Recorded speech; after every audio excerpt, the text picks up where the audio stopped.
இனிமே கண்ணை மூடிட்டு கடலை எண்ணெய் வாங்கலாம். ஏன்னா மந்த்ரா கடலை எண்ணெய் இதயத்தின் தயாரிப்பு. வறுக்க பொரிக்க ஏன் எல்லா சமையலுக்கும் மந்த்ரா தான். மந்த்ரா கடலை எண்ணெய், அபார ருசி, ஆரோக்கியமான உடல் நலம். மக்களாட்சி வருது. நல்லாட்சினா எடப்பாடியார் தான். வாக்களிப்பீர் இரட்டை இலையே. கிணத்துக்கடவு சட்டமன்ற தொகுதியில் மொத்தம் 43 வேட்புமனுக்கள் தாக்கல் செய்யப்பட்டது. அதுல 38 வேட்புமனுக்கள் மொத்தமா தள்ளுபடி பண்ணிட்டாங்க. எல்லாமே சுயேட்சை மனுக்கள். நான் கேட்கிறேன், கட்சிக்காரன் எவனுமே தப்பே பண்ணலையா? தமிழ்நாடு முழுசும் அண்ணா திமுகலையோ திமுகலையோ பிஜேபியிலையோ வேட்புமனு எங்கேயாவது நிராகரிக்கப்பட்டிருக்குதா? அப்புறம் எப்படி இப்படி இவ்வளவு அதிகமா சுயேட்சைகளினுடைய வேட்புமனுக்கள் தள்ளுபடி செய்யப்பட்டிருக்கிறது? இது கேள்விக்குரியது தானே. அப்போ எப்படி இவங்க பண்ணியிருக்காங்க அப்படிங்கறத நாங்க ஒரு ஆய்வு பண்ணோம். சரி, இந்த சுயேட்சை வேட்பாளர்கள் அவங்க வேட்புமனு கொடுத்திருப்பாங்க இல்லையா, அந்த வேட்புமனு எந்த காரணத்துக்காக தள்ளுபடி செய்யப்பட்டது அவங்க காரணம் கொடுத்திருக்கிறாங்க. அந்த காரணத்தை எடுத்துக்கிட்டு இந்த காரணங்கள் முதலமைச்சருடைய வேட்புமனுல இருக்கா இல்லையாங்கிறத ஆய்வு செஞ்சோம். அப்படி ஆய்வு செஞ்சு பார்க்கும்போது முதலமைச்சருடைய வேட்புமனு தள்ளுபடி செய்திருக்க வேண்டும். தேர்தல் ஆணையம் எந்தெந்த காரணங்களால் சுயேட்சை வேட்புமனுக்களை தள்ளுபடி செய்யப்பட்டதோ அந்த காரணங்கள் அனைத்தும் முதலமைச்சருடைய வேட்புமனுல இருக்கு. கோயம்புத்தூர்ல கிணத்துக்கடவு சட்டமன்ற தொகுதியில் ராமலிங்கம் அப்படிங்கிறவர் வேட்புமனு தாக்கல் செஞ்சிருந்தார். அந்த மனு முதல் அபிடவிட் என்ன காரணங்களுக்காக மறுக்கப்படுகிறது, என்னென்ன தவறுகள் இருக்குதுன்னு சொல்லி தேர்தல் ஆணையம் ஒரு சர்டிஃபிகேட் கொடுத்துருக்காங்க. அந்த சர்டிஃபிகேட் தான் இது. இப்போ இந்த சர்டிஃபிகேட்டில் ஃபஸ்ட்டு பாயிண்ட் என்ன சொல்லியிருக்காங்கன்னா, ஃபோட்டோ நோட்ரைஸ்ட் பண்ணல.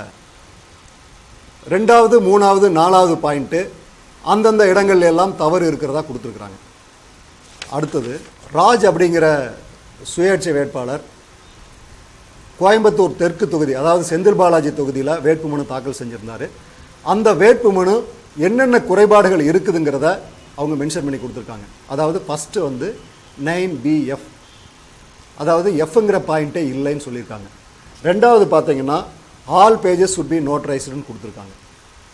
இது 2 காரணங்களுக்காக இந்த மனு நிராகரிக்கப்படுகிறதா அவங்க சொல்கிறாங்க. அதுக்கப்புறம் முத்துசாமின்னு ஒரு சுயேட்சை வேட்பாளர் கவுண்டம்பாளையம் தொகுதியில் வேட்புமனு தாக்கல் பண்ணியிருக்கார்.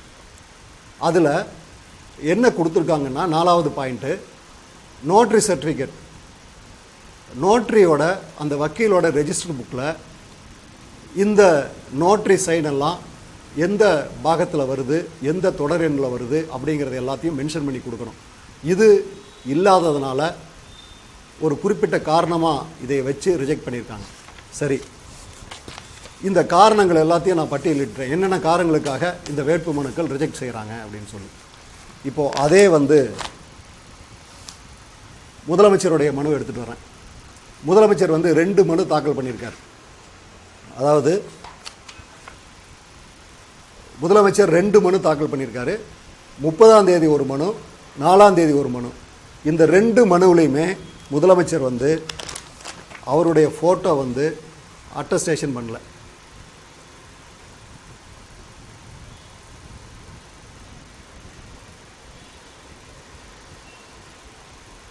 அடுத்தது, முதலமைச்சருடைய மனுவில் 15வது பக்கத்தில் எஃப்ங்கிற பாயிண்ட்டே முதலமைச்சருடைய மனுவில் இல்லை, இ வரைக்கும் தான் இருக்குது. இந்த எஃப்ங்கிறது இல்லைங்கிறதுக்காக ஒரு மனுவை ரிஜெக்ட் பண்ணியிருக்காங்க. அப்போது முதலமைச்சர் மனுவிலையும் ஈங்கிறது மட்டும்தான் இருக்குது, எஃப்ங்கிறது இல்லை. அப்போ இந்த மனுவை மட்டும் நீங்கள் எப்படி ஏற்றுக்கிட்டீங்க? அதுக்கப்புறம் இந்த குறிப்புங்கிற முதலமைச்சருடைய மனுவில் 20வது பக்கத்தில் குறிப்புன்னு போட்டிருக்காங்க. இந்த குறிப்பில் 5 பாயிண்ட் இருக்குது. இதுக்கு கீழே முதலமைச்சரோட சிக்னேச்சர் இல்லை, நோட்ரி சர்டிஃபிகேட் இல்லை, நோட்ரி சீல் இல்லை. அப்புறம் முதலமைச்சர் 4ஆம் தேதி தாக்கல் செய்யப்பட்ட அடுத்த அஃபிடவிட்டில் பாருங்கள், இந்த 18வது பக்கத்தில் சரிபார்ப்புன்னு மட்டும் இருக்குது. இதுக்கு அப்புறம் அந்த குறிப்புங்கிற பக்கமே இல்லை. ஒரு அஃபிடவிட்டில் குறிப்புக்கு கீழே முதலமைச்சரோட சிக்னேச்சர் இல்லை, நோட்டரி சீல் இல்லை. முதலமைச்சருடைய அஃபிடவிட்டில் 10வது பாயிண்டில் கல்வி தகுதின்னு கொடுத்துருக்காங்க. இந்த கல்வி தகுதி அவர் ஸ்கூல் எங்கே படித்தார், எந்த வருஷம் படித்தார், கல்லூரி எந்த வருஷம் படித்தார், எங்கே படித்தார், இதெல்லாம் வேணும்னு கேட்குறாங்க. ஆனால் அவர் பள்ளிக்கூடம் படித்ததை பற்றியான தகவல் அங்கே இல்லை, எந்த ஸ்கூலில் படித்தாருங்கிற தகவல் இங்கே இல்லை. இது குறிப்பிடப்படலை. இது குறிப்பிடப்பட வேண்டும் என்று வேட்பு மனுக்கள் நிராகரிக்கப்பட்டிருக்கிறது. ஆனால் முதலமைச்சருடைய மனுவில் உயர்கல்வி மட்டும்தான் குறிப்பிட்டிருக்காரு, பள்ளி கல்வியை குறிப்பிடல. இதை எப்படி நீங்கள் ஏற்றுக்கிட்டீங்க? முதலமைச்சருடைய மனுவில் 4ஆம் பக்கம் 5வது பாயிண்டில் 2 காலம் இருக்குது, 2 பொட்டி இருக்குது. அந்த 2 பொட்டியில் ஆம் இல்லை என்று மட்டும் குறிப்பிட வேண்டும் என்று போட்டிருக்காங்க. ஆனால் முதலமைச்சர் பொருந்தாதுன்னு போட்டிருக்காரு. ஆனால் இதே காரணம் காட்டி வேறு வேட்பு மனுக்கள் நிராகரிக்கப்பட்டிருக்கிறது. அப்போ இதை மட்டும் எப்படி ஏற்றுக்கிட்டீங்க?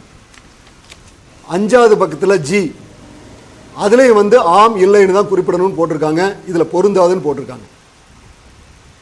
இதே காரணத்தை வச்சு வேற வேட்பு மனுக்களை நீங்கள் நிராகரிச்சிருக்கிறீங்க, இது மட்டும் எப்படி ஏற்றுக்கிறீங்க?